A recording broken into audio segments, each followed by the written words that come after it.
శ్రీమాత్రే నమః. శ్రీ గురుభ్యో నమః. తదుపరి మకర రాశి. మకర రాశి వారికి సంబంధించి ఈ జూలై నెలలో ఎలా ఉంది అనే విషయాన్ని ఇప్పుడు మనం తెలుసుకుందాం. మకర రాశి వారికి సంబంధించి జూలై నెలలో మిశ్రమ ఫలితాలు గోచరిస్తూ ఉన్నాయి. ముఖ్యంగా కాలసర్ప దోషం ఉన్నటువంటి ఈ యొక్క జూలై మాసం నందు మిశ్రమ ఫలితాలు గోచరిస్తూ ఉన్నాయి. గతంలో మనము జూలై నెలలో ఎలా ఉంటుంది అనేటువంటి ఈ యొక్క తారాబలం ప్రకారంగా మనం చెప్పడం జరిగింది. గ్రహస్థితి ప్రకారంగా ఈ యొక్క రాశి ఫలాలు ఇది ఏమిటంటే కాలసర్ప దోషం ఉన్నటువంటి ఈ యొక్క రాహుకేతుల మధ్యలో గ్రహ సంచారం అంతా ఉంది కాబట్టి ఎలా ఉంటుంది అనే విషయాన్ని చెప్తూ ఉన్నాము. అయితే ఈ యొక్క స్వతహాగా మకర రాశిలో ఏ గ్రహ సంచారం లేదు. రోజులో లేదా 2 రోజులకు ఒకసారిగా ఈ యొక్క సూర్యుడు మరియు చంద్రగ్రహాలు సంచరిస్తూ ఉంటాయి. ఫాస్టెస్ట్ మూవింగ్ ప్లానెట్స్ కాబట్టి ఆ సమయంలో ప్రశాంతత, ఉద్రిక్తత సాధారణంగా ఉంటుంది.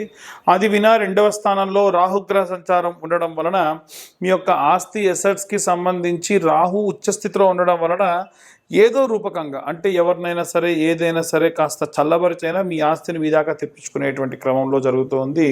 3వ స్థానంలో ఈ యొక్క శనిగ్రహ సంచారం ఉంది.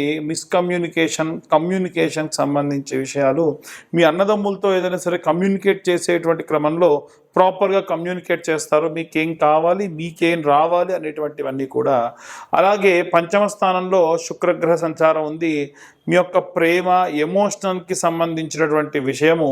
అలాగే 6వ స్థానంలో ఆరోగ్యానికి సంబంధించి కాస్త ఇబ్బంది పడేటువంటి అవకాశం ఉంది. గురువు నీచంలో ఉన్నాడు కాబట్టి. 7వ స్థానంలో మ్యారిటికల్ లైఫ్కి సంబంధించి అంటే మీ భార్య ఏదైనా వ్యాపారం చేయడము, వ్యాపారం ప్రారంభించడము, దానికి సంబంధించి అనుకూలంగా లేని పరిస్థితులు చూసేటువంటి అవకాశం కూడా ఉంది. అలాగే 8వ స్థానంలో ఈ యొక్క కుజుడు మరియు కేతుగ్రహ సంచారం ఉంది. మీ ఎక్స్టర్నల్ మ్యారేజ్ అఫైర్స్, అలాగే భాగస్వామ్య వ్యాపారాలు, గతంలో మీ పేరుతో ఏదైనా సరే వ్యాపారం ప్రారంభించడము, ఆ వ్యాపారం మీకు అంతగా శ్రేయస్కరం కాకపోవడము, అది మీరు మళ్ళీ ఆ బాండింగ్ నుంచి బయటికి రావడం, ఇలాంటివన్నీ కూడా జరిగేటువంటి అవకాశం ఉంది. ఇవన్నీ కూడా గోచారంలో ఉన్నటువంటి భాగాలు మాత్రమే. కాబట్టి గతంలోనే మనకి మకర రాశి వాళ్ళు పాపం ఏలినాడు శని, అలాగే ఉన్నటువంటి అష్టమ శని ప్రభావాల నుంచి బయటపడ్డారు, ఏలినాడు శని ప్రభావాల నుంచి బయటపడ్డారు. అలాగే ఇప్పుడు ఉన్నటువంటి జరిగేటువంటి శని తిరోగమనం నుంచి బయటపడ్డారు. అన్నీ పోయి ప్రశాంతంగా ఉంది. ఇప్పుడు స్వతహాగా మీ జాతకం ఎలా ఉందనే దాని మీద జరిగేటువంటి కాలం అంతా ఆధారపడి ఉంటుంది. అంటే ఉదాహరణకు మీ జాతకం, మీ date of birth, time, place ఉంటే మనం పూర్తిగా జాతకం విశ్లేషణతో చెప్పొచ్చు. ఆ జాతకం మీ దాకా రావాలనంటే 60 నుండి 70 పేజీల్లో జాతకం మీకు అందిస్తాము. దానికి కాను 2025 రూపాయలు ఛార్జ్ చేస్తాము. 60 నుండి 70 పేజీల్లో జాతకం మీకు అందిస్తాము. ఈ నెలలో ఎవరైతే జాతకం చెప్పించుకుంటారో వారికి ఈ యొక్క కరుంగలి మాల ఉచితంగా ఇవ్వడం జరుగుతుంది. ఈ మాల వరకే 1500 కాస్ట్ అసలు. కానీ ఎందుకు ఇస్తున్నానంటే వచ్చేటువంటి కాలం అంతా శ్రేయస్కరం కాదు, వీలైనంత వరకు కూడా ప్రశాంతంగా ఉండాలి అనేటువంటిది మా యొక్క ఉద్దేశం. అందరూ కూడా ఎలాంటి రెమెడీస్ తీసుకోవాలి, ఎలాంటి మంత్రపఠనం చేయాలనే విషయాన్ని ఇప్పుడు మనం తెలుసుకుందాం. మనకి రాహువు కేతువుకు మధ్యలో మిగిలిన గ్రహాలన్నీ చిక్కుకొని ఉన్నాయి. ఎప్పుడైనా సరే రాహువుకు కేతువుకు మధ్యలో మిగిలిన గ్రహాలన్నీ చిక్కుకొని ఉంటే అది కాలసర్ప దోషం కిందికి పరిగణలోకి తీసుకుంటారు. అయితే ఈ రాహుకేతువులకు మధ్యలో గనక ఈ యొక్క గ్రహాలన్నీ చిక్కుకొని ఉంటే మరి అందులో ఏ గ్రహాలు అనుకూలంగా ఉన్నాయి, ఏ గ్రహాలు అనుకూలంగా లేవు, దానివల్ల ఎలాంటి పరిస్థితులు ఉంటాయి, ఇవన్నీ కూడా మనకు ఈ యొక్క కాలసర్ప దోషం ఉన్నటువంటి కాలంలో తెలుస్తుంది. కాలసర్ప దోషం ఉంటే ఏమవుతుందనంటే పనులు సజావుగా సాగవు, ఏవైనా సరే అనుకున్న పనులు అనుకున్నట్టుగా జరగవు, దగ్గర దాకా వచ్చి వెళ్ళిపోవడము, అలాగే ఆరోగ్య సమస్యలు రావడము, ఇలాంటివి వస్తూ ఉంటాయి. అంటే అంత శ్రేయస్కరమైన కాలం కాదు. అయితే ఇప్పుడు ఈ గ్రహాలు ఎక్కడెక్కడ ఉన్నాయి, దాన్ని బట్టి ఎలాంటి పరిస్థితులు ఉంటాయి అనే విషయానికి వస్తే మనకు ఉన్నటువంటి గ్రహాలన్నీ కూడా చూసుకుంటే రాహు తర్వాతకి శని, ఆ తర్వాతకి శుక్రుడు 3వ స్థానంలో రాహువు నుంచి, 4థ స్థానంలో గురువు, అలాగే 5వ స్థానంలో బుధుడు, అలాగే 6వ స్థానంలో కుజుడు మరియు కేతు గ్రహాలు చిక్కుకొని ఉన్నాయి. ఇలా ఉన్న సమయంలో ఎవరన్నా ఇనుముకు సంబంధించి పనులు చేసే వాళ్ళకి అనుకూలంగా ఉంటుంది. శుక్రుడికి సంబంధించి అంటే ఎవరైనా సరే ఒక కాస్మెటిక్స్ కానీ బ్యూటీకి సంబంధించి కానీ, అలంకారానికి సంబంధించి కానీ, సినిమా వాళ్ళకు అనుకూలంగా ఉంటుంది, అలాగే రాజకీయ నాయకులకు అనుకూలంగా ఉంటుంది. కానీ ఎవరైతే ఉద్యోగస్తులు ఉన్నారో ఉద్యోగస్తులు ఎవ్వరికి కూడా బాగాలేదు, రెసిషన్తో కూడినటువంటి కాలం అని చెప్పొచ్చు. బిజినెస్ పరంగా కూడా వ్యాపారస్తులు కూడా చాలా నష్టపోయేటువంటి కాలము. అలాగే కుజుడు మరియు కేతువు ఎప్పుడైతే కలిసి ఉందో ఆ సమయం కూడా అంత శ్రేయస్కరం కాదు. కాబట్టి ఏం చేయాలి అని అంటే, అందరం ఈ రాశివారు ఆ రాశివారని కాదు, ఇంట్లో ఉన్న చిన్నపిల్లలు పెద్ద పిల్లలు అని కాదండి, అందరూ కూడా చేయవలసినటువంటి పని ఏమిటి అని అంటే, సుబ్రహ్మణ్యేశ్వర స్వామి ఆరాధన చేయడం మంచిది. సుబ్రహ్మణ్య ఆరాధన విశేష శక్తినిస్తుంది. కాస్త డబ్బున్న వాళ్ళు ఏం చేయండి అంటే, ఏ స్కందగిరి టెంపుల్కో అక్కడ అభిషేకం చేయించడము, పళని కానీ కుక్కి కానీ, అలాగే ఈ యొక్క సుబ్రహ్మణ్యేశ్వర స్వామి క్షేత్రాలు ఎక్కడెక్కడ ఉంటే అక్కడక్కడికి వెళ్ళి దర్శించుకొని రావడం మంచిది. మనం అంత దాకా వెళ్ళి చేయలేమండి, కాస్తలో కాస్త మన ఇంటి దగ్గరే మనం ఏవైనా చేయగలమా అంటే, మనము ప్రతి మంగళవారము ఈ నెలలో ఉన్నటువంటి అన్ని మంగళవారాలు కూడా జూలై నెలలో జంట నాగులు ఉంటాయి కదా, జంట నాగులకు ఇప్పుడు నేను చెప్పిన విధంగా మీరు పూజ చేసుకోండి. ఒక 2 లీటర్ల వాటర్ బాటిల్ తీసుకోండి, ఎంగిలి చేయకుండా ఆ నీళ్లు మొదటి వారం దేవుడికి వాడండి, రెండో వారం నుంచి బాటిల్ దేవుడి పూజకే పక్కకు పెట్టుకోండి. అయితే ఈ తీసుకెళ్ళినటువంటి పదార్థాలు ఏమేమి తీసుకెళ్ళాలంటే, వాటర్ బాటిల్ ఒకటి, అలాగే పాల ప్యాకెట్, అది కూడా ఆవు పాల ప్యాకెట్ ఒక 10 రూపాయలతో 20 రూపాయలతో తీసుకొని వెళ్ళండి.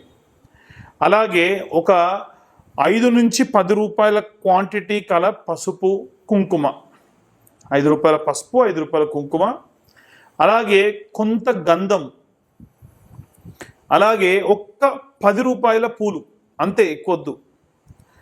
ఒక కొత్త మట్టి చిప్పలు ఒక 2, 3 ఒత్తులు, 10 రూపాయల నెయ్యి ప్యాకెట్, ఇంతే కావాల్సినటువంటి పదార్థాలు ఇంతే. ఏదైనా పండు తీసుకెళ్తే ఒక 2 అట్టిపళ్ళు, అంతే. మొట్టమొదలు జంట నాగుల దగ్గరికి వెళ్ళి మనసులో ఈ పూజ చేసినంతసేపు కూడా ఓం నమో స్కందాయ నమః అన్న మంత్రం చెబుతూ ఆ నీళ్లను పోసి శుభ్రంగా తుడిచేసి ఆ శిలను సగం వరకు వాడుకొని, నీళ్లు మొత్తంగా పోయకూడదు, పాల ప్యాకెట్తోని పాలు పోయండి, ఆవు పాలు, తర్వాతకు మళ్ళీ నీళ్లు పోయండి, తర్వాతకి ఇంత చిన్న ఆకు కానీ పేపర్ ప్లేట్ కానీ తీసుకుని దాంట్లో పసుపు మరియు గంధం, పసుపు తక్కువ గంధం ఎక్కువ కలుపుకొని ఆ శిల మొత్తానికి కూడా చందన లేపనం రాయండి. మనకు సుబ్రహ్మణ్య బాలము అని, సుబ్రహ్మణ్య గద్యము అని, సుబ్రహ్మణ్య కరావలంబ స్తోత్రము అని ఇలాంటివి ఉంటాయి.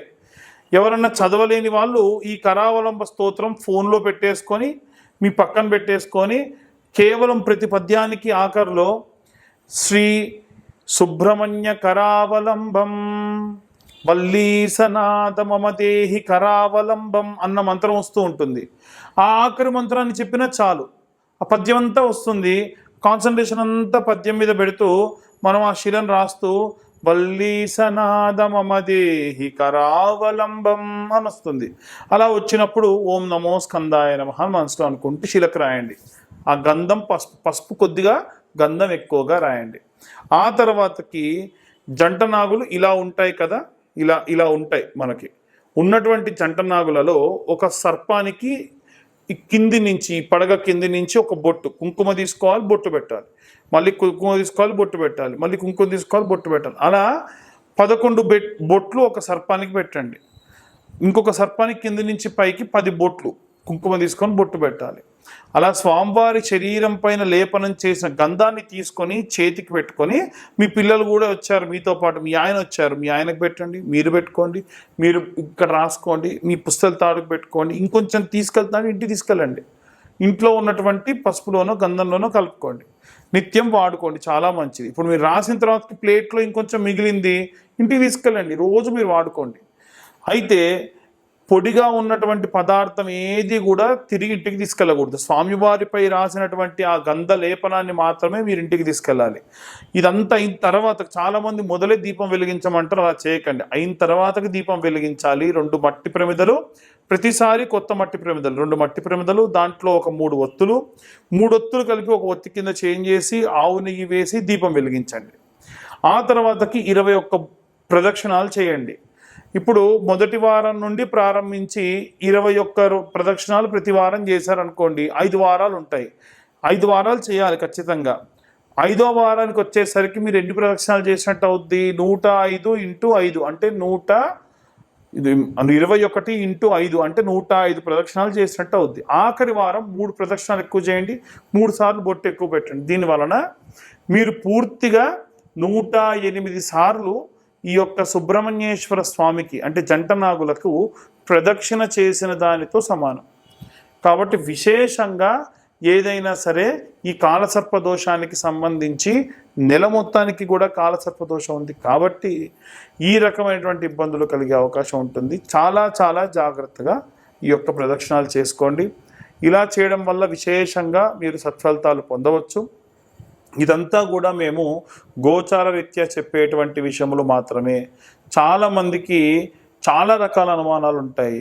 అయితే మన ఛానల్ చూసే వాళ్ళు నేను బాగా వెరిఫై చేసిన తర్వాతకి తెలుసుకుంది ఏంటంటే, మారుమూల గ్రామాల వాళ్ళు, ఉదాహరణకు చెప్పాలనంటే ఒరిస్సా బార్డర్ వరకు, విజయనగరము, శ్రీకాకుళము, కర్నూలు, అలాగే కడప జిల్లాల్లో ఉన్నటువంటి వాళ్ళు, నల్లగొండ జిల్లాలో ఉన్నటువంటి వాళ్ళు, కృష్ణా జిల్లాలో ఉన్నటువంటి వాళ్ళు, తెలంగాణలో కూడా నిజామాబాద్, బైన్సా దాకా కూడా చాలామంది ఈ యొక్క వీడియోలు చూస్తూ ఉన్నారు.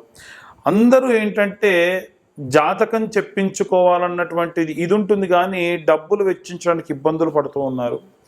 వారి కోసం ప్రత్యేకంగా ఈ నెలలో ఇవంతా కూడా గోచార రీత్యా చెప్తున్నాం. పూర్తిగా జాతకం తెలుసుకోవాలనంటే మీ పేరు, మీ date of birth, time, place కింద ఉన్న నెంబర్కి ఒక్కసారి మీరు వాట్సాప్ చేయండి. ఈ జాతకం అంతా కూడా 65 నుండి 70 పేజీల్లో మీకు అందించడం జరుగుతుంది. 2025వ సంవత్సరంలో కేవలం 2025 రూపాయలు మాత్రమే ఛార్జ్ చేయడం జరుగుతుంది జాతకం అంతా కూడా మీకు అందియడానికి. అయితే ఈ నెలలో ఎవరైతే జాతకం చెప్పించుకుంటారో వారికి పూర్తి ఉచితంగా ఈ కరుంగలి మాల ఇవ్వడం జరుగుతుంది. ఈ కరుంగలి మాల విశిష్టత ఏమిటంటే, పాతాళ శంభు మురుగన్ దేవాలయం అంటే సుబ్రహ్మణ్యేశ్వర స్వామి మెడలో వేసినటువంటి కరుంగలి మాలలు మా దాకా వస్తాయి. మళ్ళీ మేము కూడా హోమంలో పెట్టిన తర్వాతకే మీకు ఇవి ఇస్తూ ఉంటాం. కాబట్టి ఆసక్తి కలవారు కింద ఉన్న నెంబర్కి కాంటాక్ట్ చేయండి. జాతకం చెప్పించుకుంటాం కానీ మాకు కరుంగలి మాల వద్దన్నా 2025 రూపాయలు. ఎందుకంటే కరుంగలి మాల నేను నా ఇంట్రెస్ట్ కొద్దీ మీ దాకా ఉచితంగా ఇచ్చేటువంటి ప్రయత్నం చేస్తూ ఉన్నాను. ఆసక్తి కలవారు కింద ఉన్న నెంబర్ కాంటాక్ట్ చేయండి. పూర్తిగా ఈ యొక్క జాతక విశ్లేషణ గురించి తెలుసుకోండి. సర్వే జన సుఖినో భవంతు. స్వస్తి.